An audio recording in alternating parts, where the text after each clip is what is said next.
உலக பொதுமொழியான ஆங்கிலத்தை நம் செம்மொழியாம் தமிழ் மொழி மூலம் கற்போம் வாருங்கள். வணக்கம் நண்பர்களே, I welcome you all to the Winglish Channel. Tamil வழியே ஆங்கிலம் இந்த சேனலுக்கு உங்கள் எல்லாரையும் வரவேற்கிறேன். இன்னைக்கு இந்த வீடியோவில் வேர்ப்ஸ் அண்ட் ப்ரிப்போசிஷன். முதல்ல வேர்ப்ஸ் பார்க்கலாம். வேர்ப்ஸில் நவுன்ஸாக வேர்பை யூஸ் பண்ணும்போது ஃபஸ்ட்டு ரூல் படி மொதல் சிலபலுக்கு தான் நம்ம அழுத்தம் கொடுப்போம். வேர்பாகவே யூஸ் பண்ணும்போது எப்போதுமே ரெண்டாவது சிலபலுக்கு அழுத்தம் கொடுக்கணும். உதாரணமாக 2 வார்த்தைகள் பார்க்கலாம். ப்ரெசண்ட் அப்படின்றது வேர்பாக யூஸ் பண்ணும்போது ப்ரெசண்ட், அதாவது சென்ட் அப்படின்ற ரெண்டாவது சிலபலுக்கு அழுத்தம் கொடுக்கணும்.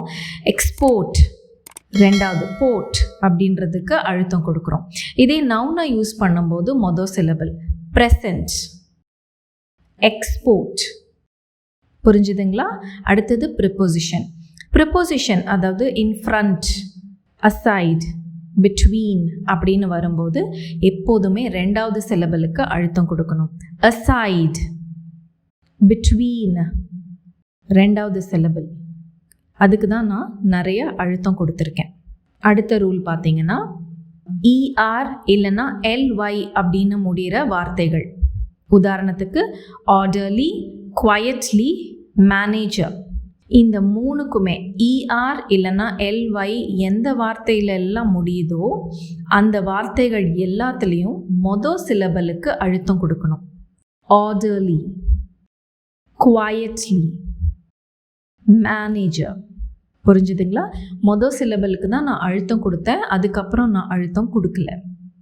அடுத்தது எந்த வார்த்தையெல்லாம் IC, SION இல்லைன்னா TION அப்படின்னு முடியுதோ அதுக்கு ரெண்டாவது சிலபல். அதாவது இப்போது சில வார்த்தைகள் 3 சிலபலாக இருக்கும். அப்போது கடைசியிலிருந்து ரெண்டாவது சிலபலில் நம்ம அழுத்தம் கொடுக்கணும். உதாரணம் பார்க்கலாம். Creation, commission, photographic. புரிஞ்சுதுங்களா?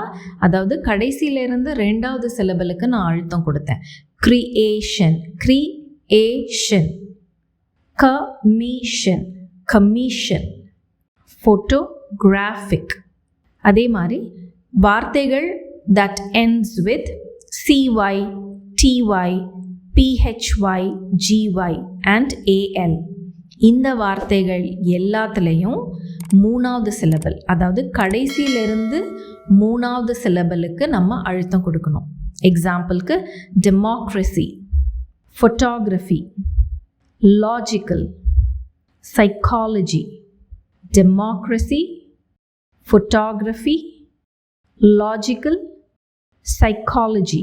அதாவது கடைசியிலிருந்து 3வது சிலபலுக்கு நம்ம அழுத்தம் கொடுத்தோம்.